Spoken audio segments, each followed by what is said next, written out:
சகிக்க முடியாத ஒரு குரூரமான வன்கொடுமை குற்றம் அப்படிங்கிறது இந்த இளம் பெண் மீது நிகழ்த்தப்பட்டிருக்குது.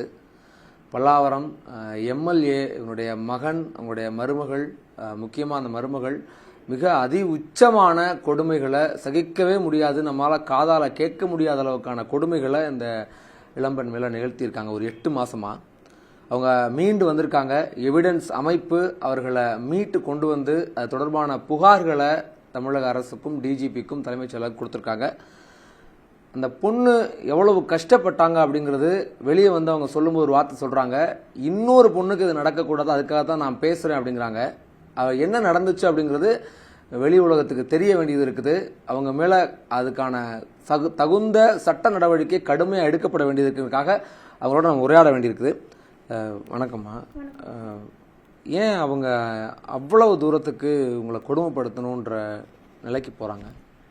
அவங்க எதனால் அப்படி போகிறாங்கன்றது எனக்கு தெரியாது சார். ஆனால் என்கிட்ட சொல்கிறது, ஒரு வேலையில் சின்ன தவறு ஏற்படுது, அந்த தவறுனால தான் உன்னை இவ்வளோ கொடுமைப்படுத்துகிறேன் அப்படின்றது என்கிட்ட சொல்கிறாங்க சார். அவங்க அதனால தான் இவ்வளோ ஒருத்தரும் என்னை கொடுமைப்படுத்தி சித்திரவதைப்படுத்துனது இந்த 7 மாதமாகவே சார். நான் வந்து படிக்கணும், நான் 12th முடிச்சிட்டேன் சார். எனக்கு அப்பா இல்லை, அம்மா மட்டும்தான். என் கூட பிறந்தவங்க என் தம்பி மட்டும்தான். தம்பியும் என்னையும் அம்மா சின்ன வயசுலேருந்தே பார்த்துட்டு வளர்த்துட்டு வராங்க. எவ்வளோதான் அவங்க கஷ்டப்படுவாங்க. 12th முடிச்சிட்டேன். அந்த லீவில் போயிட்டு நம்ம வேலை செஞ்சால் கொஞ்சம் காசு கிடைக்கும், அதை வச்சு நம்ம மேல் படிப்பு காலேஜ் போய் படிக்கலாம், கொஞ்சம் யூஸ்ஃபுல்லாக இருக்குமேன்றதுனால தான் நான் போனேன் வேலைக்கு. நான் வேலைக்கு போகிறேன். போயிட்டு எனக்கு வேலை அப்போ தான் புதுசு. அந்த வீட்டுக்கு வேலைக்கு போகிறேன். 2 நாள் வேலை செய்கிறேன். நான் சொல்கிறேன், என்னால் 2 நாளுக்கு மேலே வேலை செய்ய முடியல, நான் அவங்கள்ட்ட பேசுகிறேன், என்னால் வேலை செய்ய முடியல, நான் வீட்டுக்கு போகிறேன்னு சொல்கிறேன். அப்போ ஸ்டார்ட் பண்ணாங்க. ஒரு அடி என் கன்னத்தில் அடித்தாங்க. அடித்து என் மொபைலை பிடுங்கி உடச்சிட்டு சொல்கிறாங்க, நீ வந்து இங்கே தான் வேலை செய்யணும், 6 மாதத்துக்கு நீ இங்கே தான் வேலை செய்யணும், மீறி நீ ஏதாவது தப்பு பண்ணிவிட்டு இங்கேருந்து போகணுன்னு நினச்சேன்னா நான் வந்து அவங்க வந்து பெரிய வீடுன்னு எனக்கு அப்போ தெரியாது, யார் வீடு என்னன்னு தெரியாது. அப்போ தான் அவங்க சொல்கிறாங்க அவங்களோட அதிகாரத்தை, நான் வந்து எம்எல்ஏ வீட்டு மருமகள், நீ வந்து இங்கேருந்து வேலைக்கு செய்ய முடியாதுன்னு போனேன்னா உங்கள் அம்மாவை தூக்கி ஸ்டேஷனில் வச்சிருவேன், உன் தம்பியை வந்து ஸ்கூல் போகும்போது லாரி ஏற்றி கொன்றுவேன் அப்படின்னு என்னை பிளாக்மெயில் பண்ணுறாங்க. எனக்கு வந்து அரசியல் பலமோ இல்லை ஆள் பலமோ எதுவுமே இல்லை. அவங்க சொல்கிறனால நான் பயந்துட்டு நான் இருக்கேன். என்னை 6 மாதம் அக்ரிமெண்ட் போட்டு என்னை வேலை செய்ய வைக்கிறாங்க. எங்கள் அம்மா கிட்ட மொபைல்லாம் கொடுத்து அனுப்பிச்சிட்றாங்க. என்கிட்ட எந்த ஒரு அலைபேசியோ எதுவுமே கிடையாது. நான் வேலை செய்கிறேன். வேலை செய்யும்போது என்னை வேலைக்கு கூட்டிகிட்டு போனது காய்கறி நறுக்கி கொடுக்கணும், கூட்டி மாப் போடணுன்றனால தான் என்னை கூப்பிட்டு போனாங்க. ஆனால் அங்கே போனதுக்கப்புறம் எனக்கு வந்து பிரேக்ஃபாஸ்ட், லஞ்சு, டின்னர் எல்லாமே செய்ய வைக்கிறாங்க. எனக்கு செய்ய தெரியாது. சமையலில் ஏதோ ஒரு சின்ன தவறு ஏற்பட்டாலுமே என்னை அடிக்க ஆரம்பிச்சது. என்னை சொல்லி சொல்லி அடிப்பாங்க. நான் வந்து உன்னை என்ன வேணால் பண்ணலாம், எப்படி வேணால் அடிக்கலாம், நான் உன்னை வந்து எவ்வளோ அடித்தாலும் கேட்கறதுக்கு யாருமே கிடையாது, ஏன்னா ஒன்றும் இல்லாத நாய் நீ, நான் வந்து உன்னை எவ்வளோ வேணால் அடிக்கலாம், ஏன்னா நான் எம்எல்ஏ விட்டு மருமகள், வந்து உன்னை அடிக்கிறாங்கன்னு யாராவது வந்து ஒருத்தங்க கேட்டால் கூட நான் சொல்லுவேன், எம்எல்ஏ வீடுன்னு சொன்னால் அவன் பொத்திக்கிட்டு போவான்ற வார்த்தையை அடிக்கடி என்கிட்ட சொல்லியிருக்காங்க. நான் ஏன் இது வந்து எனக்கு அவ்வளோ கொடுமை இந்த 7 மாதமாக நடந்துச்சு. என்னை அடிக்கிறதுக்கு கரண்டி, தொடப்பக்கட்டை, செருப்பு, நைஃபு இதெல்லாமே வச்சு யூஸ் பண்ணி என்னை அடித்தாங்க. வேலையில் ஒரு சின்ன தவறு, எல்லாமே காரணம் காட்டுறது வேலையில் ஏதோ ஒரு சின்ன தவறு ஏற்பட்டனால தான் உன்னை அடிக்கிறேன் அப்படின்ற ஒரு இதை அவங்க வச்சுட்டாங்க. என்னை குழம்பு கரண்டி வச்சு அடிப்பாங்க. என் வாயிலிருந்து ரத்தம் வரும். நான் கேட்பேன், என்னால் முடியல, என்னை வீட்டுக்கு விட்டுருங்க, இதுக்கு மேலே என்னால் இருக்க முடியாதுன்னு சொல்லும்போது அந்த பிளட்டை பார்த்துட்டு கூட அவங்க என்னை அடிக்கிறது நிறுத்த மாட்டாங்க. மறுபடியும் அடிக்கணுன்ற எண்ணம் தான் அவங்களுக்கு. மிளகாத்தூளை கரைச்சி குடின்னு சொல்லுவாங்க. குடிச்சிட்டு நீ சும்மா இருக்கக்கூடாது, வேலை செய்யணும்னு சொல்லுவாங்க. அவங்களுக்கு என்னெல்லாம் எப்படி எந்த வழியிலலாம் கொடுமைப்படுத்தணும்னு நினைக்கிறாங்களோ அவங்களுக்கு தோன்ற மாதிரிலாம் என்னை கொடுமைப்படுத்தினாங்க. என்னை கீழே படுக்க போட்டு அவங்க செருப்பு காலால் என்னை உதைப்பாங்க. மூஞ்சி ஃபுல்லாக உதைப்பாங்க. ரத்தம் வரும். கெஞ்சுவேன், விட்டுருங்கன்னு. எவ்வளோ பிளட்டு என் உடம்புலேருந்து எவ்வளோ ஒருத்தரம் போயிடுச்சு. எவ்வளோ ஒரு காயம் ஏற்பட்டாலுமே என்னை எங்கேயுமே கூட்டு போக மாட்டாங்க. வீட்டிலே தான் வச்சுருப்பாங்க, ஹாஸ்பிட்டல் எங்கேயுமே கூட்டு போக மாட்டாங்க. ஹேர் ஸ்ட்ரைட்டிங் வச்சு என்னோட கையை காயப்படுத்துவாங்க. கையை காயப்படுத்திட்டு அவங்க ஃபேமிலி முன்னாடி சொல்கிறாங்க, என்னை வச்சு சொல்கிறாங்க, இந்த காயம் வந்து நான் வந்து சமைக்கும் போது ஏற்படுத்திக்கிட்டேன் அப்படின்னு சொல்றாங்க. ஊருக்கு வர்றதுக்கு 2 நாளைக்கு முன்னாடி குழம்பு கரண்டி வச்சு என் உடம்பு ஃபுல்லாக அடித்தாங்க. அடிச்சுட்டு என் கன்னத்தில் அடிச்சு என் நெத்தியில் அடித்து காயப்படுத்தினாங்க. இதை கூட உங்கள் அம்மா கிட்ட என்ன சொல்லணும்னா, நீ போய் கபோர்டில் இடிச்சுக்கிட்டேன்னு சொல்லணும்னு சொல்கிறாங்க. சிசர் வச்சு எனக்கு போகிறதுக்கு முன்னாடி லாங் ஹேர் இருந்துச்சு. போயிட்டு வந்ததுக்கப்புறம் சிசர் வச்சு என் ஹேர் ஃபுல்லாக கட் பண்ணிட்டாங்க. எவ்வளோ பண்ணணுமே என் கையை ஃபுல்லாக சிசர் வச்சு கட் பண்ணிட்டாங்க. எவ்வளோ சித்திரவதை எவ்வளோ கொடுமை பண்ணுமே அவ்வளோ பண்ணாங்க. என்கிட்ட கேட்குறாங்க, நீயும் நானும் ஒன்றா அப்படின்னு சொல்லிட்டு அவங்க என் சாப்பாடு நீ சாப்பிடக்கூடாதுன்னு எனக்கு ரேஷன் அரிசி ஒரு மூட்டை வாங்கி கொடுக்குறாங்க. அதை சமைச்சு 2 நாளைக்கு, ஒரு நாள் சமைச்சா 2 நாள் ஃப்ரிட்ஜில் வச்சு சாப்பிட்ணுன்னு சொல்கிறாங்க. என்னோட கேஸ்ட்டை பற்றி இழிவாக பேசி 2-3 தடவை என்னை அடிச்சிருக்காங்க. என்னையும் எங்கள் அம்மாவையும் கேட்கக்கூடாத வார்த்தையெல்லாம் கேட்டிருக்காங்க. நீங்கள் இந்த வேலை செய்ய சரியான ஆள் கிடையாது, நீங்கள் 2 பேரும் ரெட் லைட் ஏரியாவுக்கு போங்க, பச்சையாகவே பேசுகிறாங்க. இல்லை வீட்டில் ஆள் வர வச்சு நீங்கள் அந்த வேலையை பாருங்கள், 2 லட்சம் உனக்காக படிக்கிறதுக்கு கட்டியிருக்க, உங்கள் அம்மாவால் கொடுத்துட்டு உன்னை கூப்பிட்டு போக முடியுமா, இந்த வேலையை செஞ்சு உங்கள் அம்மாவை காசு அடைக்க சொல்லு அப்படின்னு என்னை இழிவாக பேசுகிறாங்க. ஒவ்வொரு தடவையும் அவங்க சொல்கிறது, நான் எம்எல்ஏ வீட்டு மருமகள், என்னை யாராலையும் எதுவும் பண்ண முடியாது, உனக்கு கேட்கறதுக்கு ஆள் இல்லை, நீயே ஒன்றும் இல்லாத நாய், இதை தான் சொல்லுவாங்க அடிக்கடி. ஊருக்கு எங்கள் அம்மா 7 மாதமாக என்னை எங்கள் அம்மாட்ட காமிக்கல, நானும் எங்கள் அம்மாவை பார்க்கல. ஊருக்கு வரணுன்ற ஒரு கட்டாயத்தில் எங்கள் அம்மா சொல்கிறாங்க என் பொண்ணை பார்க்கணும். ஒவ்வொரு தடவை எங்கள் அம்மா பார்க்க வரும்போதும் நான் சென்னையில் இல்லை பெங்களூரில் இருக்கிறேன்னு பொய்யான ஒரு தகவலை கொடுக்குறாங்க. எங்கள் அம்மாட்ட பேசுறதுக்கு 2 நிமிஷம் 3 நிமிஷம் கொடுப்பாங்க. அந்த 3 நிமிஷத்தில் நான் எப்படி அவங்க சொல்லி கொடுக்குறத பேசணும், நான் நல்லா இருக்கேன், நான் சந்தோஷமாக இருக்கேன், எனக்கு வேலை இல்லை, நான் சும்மா தான் உட்காந்துருக்கேன் அப்படின்ற ஒரு சொல்லணும். அப்படி சொல்லலை அப்படின்னா அவங்க ஃபோனில் அந்த மியூட் பண்ணிவிட்டு என்னை அடிப்பாங்க, கன்னத்தில் அறைவாங்க. இவ்வளோ ஒருத்தரம் பண்ணிவிட்டு கடைசியாக நான் ஊருக்கு எங்கள் அம்மா அனுப்பணும்னு சொல்லும்போது ஒரு ஃபார்ம் ரெடி பண்ணுறாங்க, அவங்களாவே ஒரு ஃபார்ம் ரெடி பண்ணுறாங்க, 2 லட்சம் உனக்கு படிக்க கட்டியிருக்குன்னு. நான் இன்ன வரைக்கும் ஒரு நாள் கூட ஆன்லைன் கிளாஸ் அட்டன் பண்ணது கிடையாது. அவங்க எனக்காக டெபாசிட் பண்ணியிருக்காங்களாம் 2 லட்சம். அதை நான் 3 வருஷத்துக்கு அங்கே அந்த வீட்டில் வேலை செஞ்சு அதை சரி பண்ணணுமா அந்த காசை. அப்படி நான் ஏமாத்திட்டேன் அப்படின்னா என்னையும் எங்கள் அம்மா என் தம்பி மேலே எந்த ஒரு ஆக்ஷன் வேணால் எடுக்கலான்னு ஒரு ஃபார்ம் ரெடி பண்ணி என்கிட்ட கொடுக்குறாங்க, கையெழுத்து போட சொல்கிறாங்க. நான் கையெழுத்து போடுறதுக்கு முன்னாடி கேட்குறேன், எங்கள் அம்மா கிட்ட இந்த வார்த்தையை சொல்லிடலாமான்னு கேட்குறேன். நீ முதல்ல கையெழுத்து போட்டால் தான் நீ ஊருக்கே போக முடியும். 7 மாதம் என்னை ஊருக்கு அனுப்பலை, எங்கள் அம்மாவை பார்க்கணும் நான். அப்போ அந்த நிலைமையில் என்ன தோணுதுன்னா, கையெழுத்து போட்டால் மட்டுமே உன்னை ஊருக்கு இட்டு போவேன், இல்லைனா உன்னை ஊருக்கு அனுப்ப மாட்டேன்னு சொல்கிறாங்க. நான் எனக்கு என்ன பண்ணுறதுன்னு தெரியல. நான் கையெழுத்து போட்டால் தான் போகணுன்ற நிலைமை இருக்கும்போது நான் கையெழுத்து போட்டுட்டு வீட்டுக்கு வரேன். என்னை கூப்பிட்டு வராங்க. கூப்பிட்டு எங்கள் வீட்டில் விட்டு சொல்கிறாங்க, இந்த காயத்தெல்லாம் எங்கள் அம்மா பார்த்துட்டு கேட்குறாங்க என்ன ஆச்சுன்னு சொல்லி கேட்கும்போது எங்கள் அம்மாட்ட சொல்கிறாங்க, இதெல்லாம் உங்கள் பொண்ணு சமைக்கும் போது ஆக்கிட்டா, இது வரும் முன்னாடி கபோர்டில் இடிச்சுக்கிட்டா அப்படின்ற ஒரு பொய்யான தகவலை கொடுத்துட்டு அவங்க போகிறாங்க. எனக்கு என்னன்னா, ஏன் நான் இதை வெளி உலகத்துக்கு சொல்கிறேன், நான் சொல்லாமல் தான் இருந்தேன். என்னை அவ்வளோ பயமுறுத்தி வச்சுருந்தாங்க. உங்கள் அம்மாவை கொலை பண்ணிவிடுவோம், உங்கள் தம்பியை கொலை பண்ணிவிடுவோம், ஸ்டேஷனில் தூக்கி வச்சிருவோன்னு சொன்னாங்க. எங்கள் அம்மா கேட்கும்போது என்னால் சொல்லாமல் இருக்க முடியல. மறுபடியும் அங்கே போகிற கட்டாயம் இருக்குது எனக்கு. அங்கே போகாமல் இருக்குன்னா நம்ம இந்த விஷயத்தெல்லாம் சொன்னால் தான் நமக்கு ஏதாவது ஒரு தீர்வு கிடைக்குன்னு சொல்லிட்டு நான் சொல்கிறேன். எங்கள் அம்மா கிட்ட எல்லா விஷயத்தையும் சொல்கிறேன். ஏன் நான் இந்த மாதிரி சொல்கிறேன்னா, அவங்க சொல்லியிருக்காங்க, ஒன்றும் இல்லாத நீ ஒன்றும் இல்லாத நாய், நான் உன்னை என்ன வேணால் பண்ணலாம், யாரும் என்னை கேட்க முடியாது, ஏன்னா நான் எம்எல்ஏ வீட்டு மருமகள்னு சொல்கிறாங்க. இன்றைக்கி நான் இப்படியே விட்டுட்டு இந்த பிரச்சனையை இப்படியே விட்டுட்டு போனால் நாளைக்கு ஒரு பொண்ணு அவங்க வீட்டுக்கு வேலைக்கு போகும். அப்போ அந்த பொண்ணுக்கு நான் எவ்வளோ கொடுமை அனுபவிச்சிருக்கேன்னு எனக்கு தெரியும். அந்த கொடுமையெல்லாம் அந்த பொண்ணுக்கு நடக்கக்கூடாது. அப்படி நடந்துச்சுன்னா அந்த இடத்துல அவங்க மைண்ட் செட் என்ன ஆகும், மறுபடியும் அதான் தோணும், நான் எம்எல்ஏ வீட்டு மருமக, நான் என்ன வேணால் பண்ணலாம், யாரும் என்னை கேட்க முடியாதுன்னு சொல்லிட்டு அவங்க திரும்பவும் அந்த கொடுமையும் அந்த சித்திரவதையும் அந்த பொண்ணுக்கு நடத்துவாங்க. அதனால தான் நான் வெளி உலகத்துக்கு சொல்லணுன்றதுக்காக தான் சொன்னேன். எனக்கு நடந்த கொடுமை இன்னொரு பொண்ணுக்கு நடக்கக்கூடாது. அதே மாதிரி நான் படிக்கணுன்ற கனவோட தான் போனேன். படிக்கணும், வேலை செஞ்சு கொஞ்சம் காசு கிடைக்கும், அதில் படிச்சிடலான்றதுக்குனால தான் போனேன். ஆனால் என்னை படிக்க வைக்கிறேன்ற ஒரு பொய்யான தகவலை கொடுத்து இந்த வருஷத்தையே என்னை படிக்க வைக்கல. இந்த வருஷமே போயிடுச்சு. எனக்கு என்னன்னா, அவங்களுக்கு கரெக்டான தண்டனையை கொடுக்கணும், அவங்களுக்கு செஞ்ச தவறு அவங்க உணரணும். எங்கள் வீட்டில் எங்கள் அம்மா என் தம்பி எனக்கு பாதுகாப்பான ஒரு சூழலை ஏற்படுத்தி கொடுக்கணும். நாளைக்கு எந்த ஒரு பிரச்சனையும் என் ஃபேமிலிக்கு வந்துடக்கூடாது. இதுதான் நான் கடைசியாக கேட்டுக்கிறது. அவங்க உங்களை கொடுமைப்படுத்தும் போது நீங்கள் அழுது உங்களுக்கு ரத்தம் வரும்போது கதறும் போதெல்லாம் கொஞ்சம் கூட அவங்களுக்கு இறக்கம் வரலையா? அப்படி இருந்திருந்தா அவங்களும் ஒரு பொண்ணே இந்த அளவு ஒரு பொண்ணை கொடுமைப்படுத்துறாங்கன்னா அவங்களுக்கு என்ன அப்படி ஒரு மைண்ட் செட்டுன்னு எனக்கு தெரியல. அவங்க அடிக்கும் போதும் சரி, அவங்க காலால் என்னை உதைக்கும் போதும் என் வாயிலிருந்து என் மூக்கிலிருந்து ரத்தம் கொட்டும். என் உடம்பு, நான் இதுக்கு முன்னாடி போகும்போது வேற மாதிரி இருந்த என்னோட முடி, என்னோட உடம்பு எல்லாமே வரும்போது இந்த நிலைமைக்கு நான் ஆக்கி வச்சிருக்காங்க. ரத்தம் கொட்டும். நான் கையெடுத்து கும்பிடுவேன் தெய்வமா, என்னை விட்டுருங்கக்கா, காலை பிடிச்சி கெஞ்சுவேன், என்னை விட்டுருங்கக்கா, என்னால் முடியலக்கா, ரொம்ப வலிக்குதுக்கான்னு சொல்லி கெஞ்சுவேன். அப்பயுமே அவங்க மனசு இறங்காம போயிட்டு கழுவிட்டுவான்னு சொல்லி என்னை அடிப்பாங்க. அவங்க கொஞ்சமாவது இதுவே அவங்க நினைச்சு பார்க்கணும். அவங்களுக்குன்னு ஒரு குழந்தை இருக்குது, அந்த குழந்தைக்கு கொஞ்சம் அடிப்பட்டாலும் அவங்க துடிச்சு போயிடுவாங்க.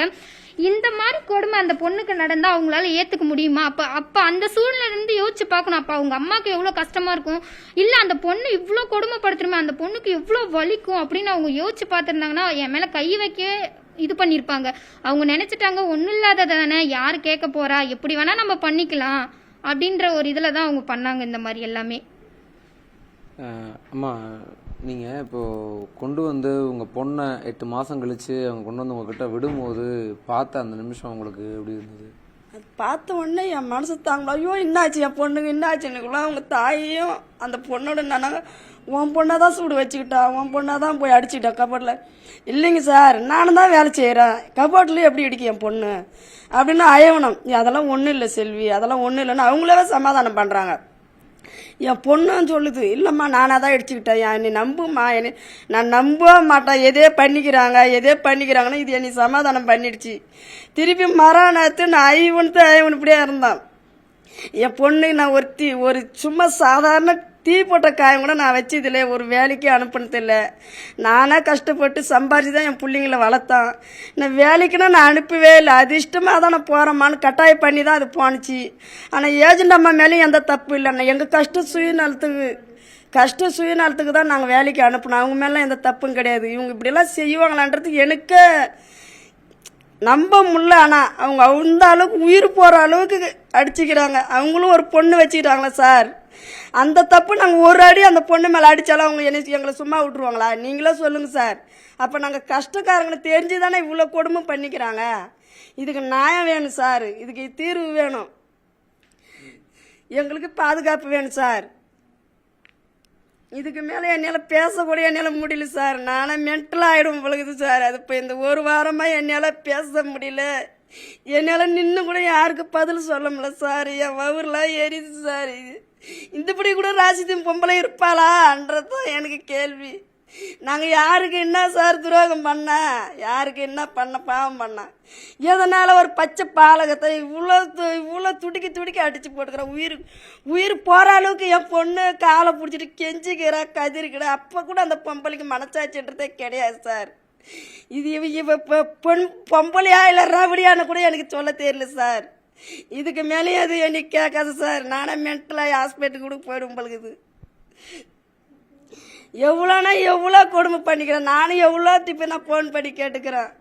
என் பொண்ணை அனுப்பிடுங்க, நீங்கள் அது கட்டிக்கிறீங்க பேர் 2 லட்சம், அது சீட்டு காட்டுங்க, ரசீது காட்டுங்க நான் அந்த பணம் என்ன வேணா எங்கன்னா பார்த்து கூட கட்டின்னு.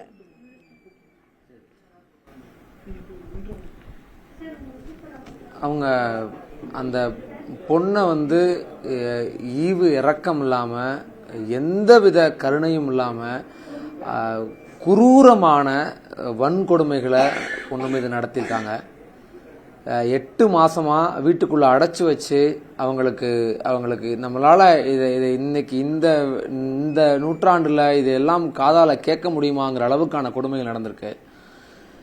நம்ம இவங்களை மீட்டு இவங்களுக்கான சட்ட ரீதியான நீதிக்காக செயல்படக்கூடிய எவிடன்ஸ் அமைப்பினுடைய கதிரிடம் நம்ம கேட்க வேண்டியிருக்கு. சார், அவங்க சொல்கிற ஒரு வார்த்தை, அந்த பொண்ணை அடிக்கும்போது நான் எம்எல்ஏ மருமக, நான் என்ன பண்ணிட முடியும், நான் ஒன்று கேட்டு அடிச்சிருக்காங்க.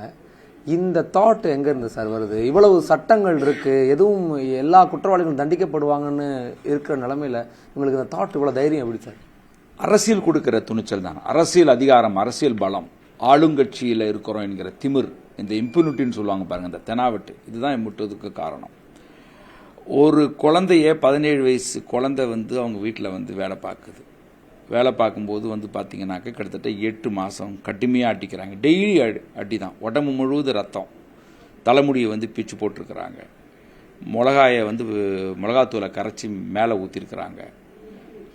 அந்த பொண்ணை வந்து பாத்ரூமில் தான் அந்த உடையெல்லாம் வைக்க சொல்லியிருக்காங்க. ரேஷன் அரிசி தான் சமைக்கணும், நீ நானும் ஒன்னாடி அப்படின்னு சொல்லி இது பண்ணியிருக்காங்க. அவங்க வீட்டு குழந்தை முன்னாடி இந்த பொண்ணு மீது தாக்குதல் நடந்திருக்கு. இந்த தாக்குதல் எல்லாமே சிசிடிவி கேமரா ஆஃப் பண்ணிட்டு அடிக்கிறது, செருப்பால் அடிக்கிறது, தொடப்பக்கட்டி வச்சு அடிக்கிறது.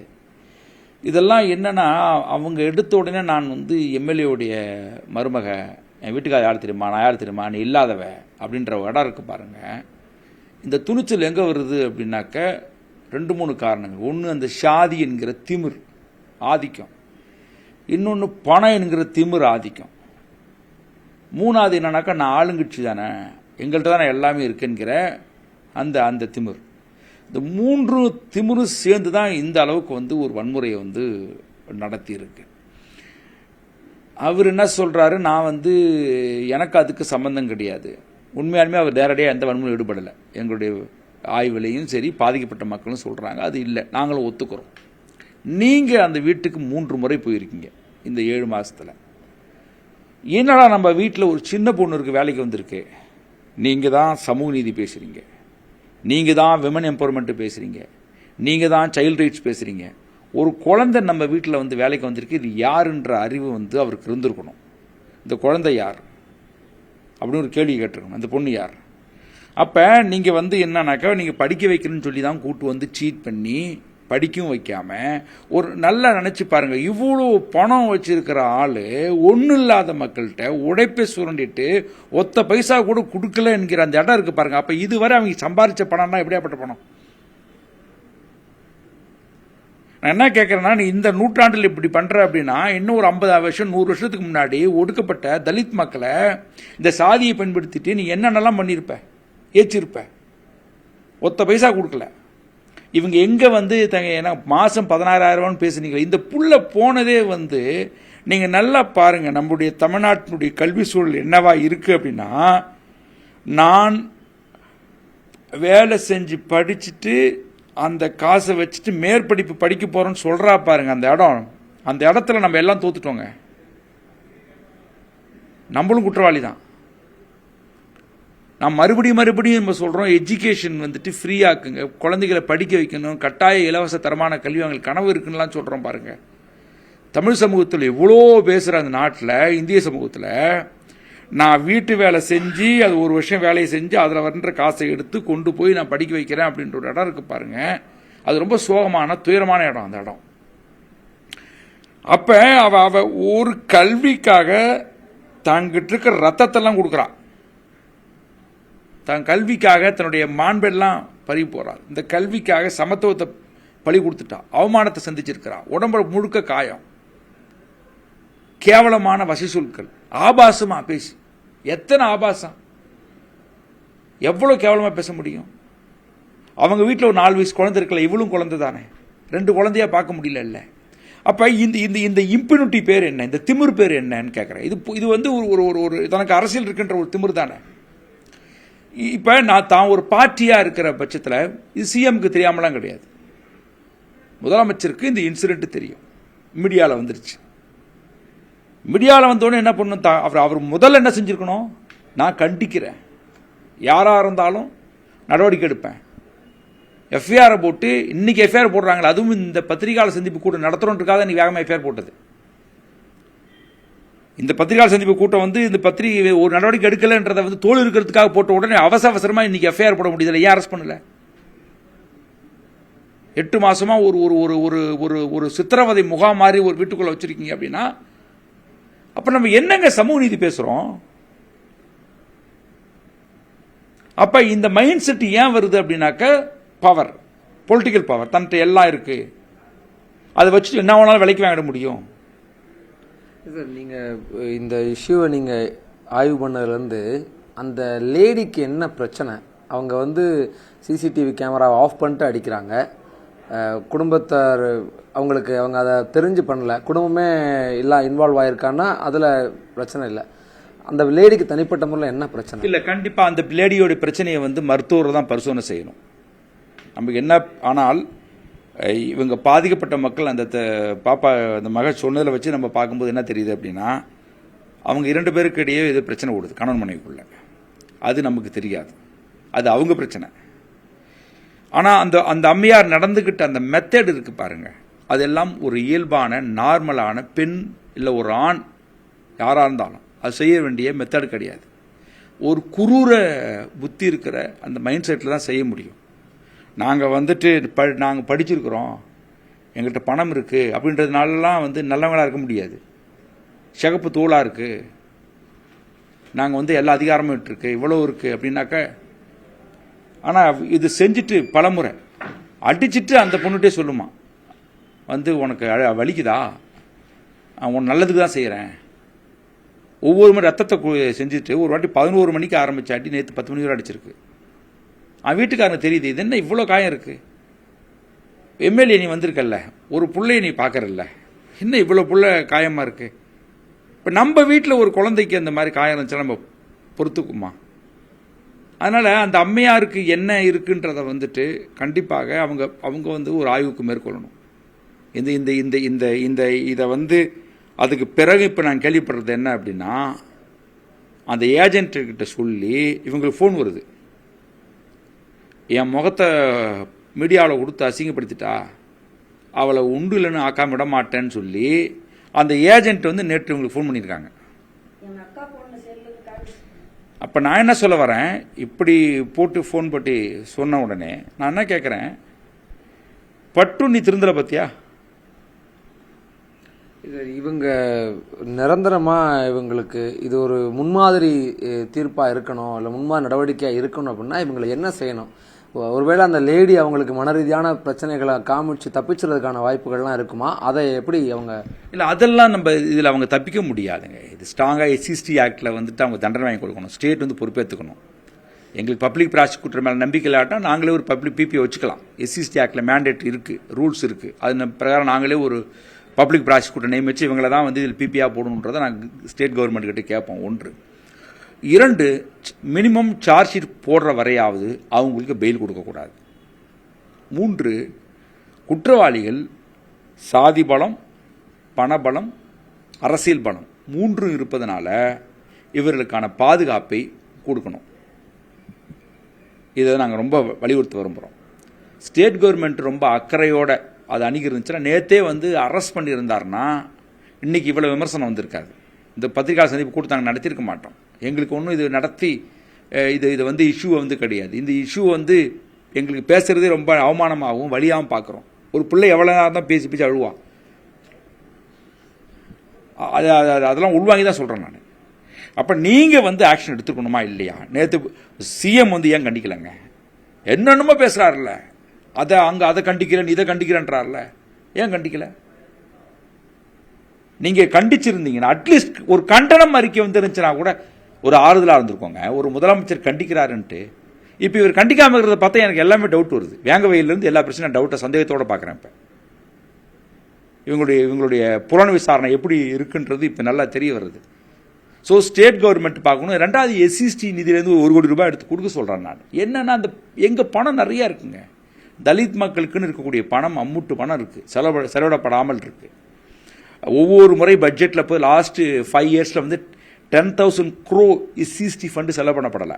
அந்த செலவிடப்படாத ஃபண்ட் எடுத்தால் பொது நிதிக்கு பயன்படுத்துகிறாங்க, பொது திட்டத்துக்கு பயன்படுத்துகிறாங்கன்னு ஒரு விமர்சனம் இருக்குது. அப்போ நாங்கள் என்ன சொல்கிறோம், அதுலேருந்து 1 கோடி ரூபாய் எடுத்து இந்த பெண்ணுக்கு கொடுங்க, படிக்க வைங்க. நீட்டு பிரச்சனைக்காக வந்து உதயநிதி ஸ்டாலின் போய் நின்னார்ல, அனிதா, இதுவும் அனிதா தான். இது கொல்லப்படாத அனிதா. அந்த உணர்வோடு அவங்க செஞ்சாங்கன்னா இதை அணுகுவாங்க. இல்லை நாங்கள் வழக்கம் போல் எங்களுக்கு MP எலெக்ஷன் வந்துருச்சு அப்படின்னு நீங்கள் செயல்பட்டீங்கன்னாக்க நீங்கள் பேசுகிற சமூக நீதி, திராவிட மாடல், இது எல்லாமே வந்து சந்தேகத்துக்கு வந்து பொது சமூகம் வந்து சந்தேகத்தை மட்டும் தான் பார்க்கும். படிக்கணும்னு ஆசைப்பட்ட அந்த பொண்ணு இவ்வளவு பெரிய அதிகுரூரமான வன்கொடுமைகளுக்கு, சாதிய தீண்டாமைக்கு உள்ளாக்கப்பட்டிருக்காங்க. பிரச்சனை வெளியே வந்ததுக்கப்புறம் பல்வேறு முக்கியமான கோரிக்கைகளை அரசுக்கு அந்த பாதிக்கப்பட்ட அம்மாவும் அந்த பெண்ணுடைய சார்பாக எவிடன்ஸ் அமைப்பு முன்வைக்கிறாங்க. SC/ST வன்கொடுமை தடுப்பு சட்டத்தின் கீழ் அவங்க மேல கடும் நடவடிக்கை எடுக்கப்படணும், அவங்க யாரும் தப்பிக்கக்கூடாது. ஒன்று. இன்னொரு விஷயம், அந்த பொண்ணுடைய படிப்புக்கு அரசு பொறுப்பேற்கணும்.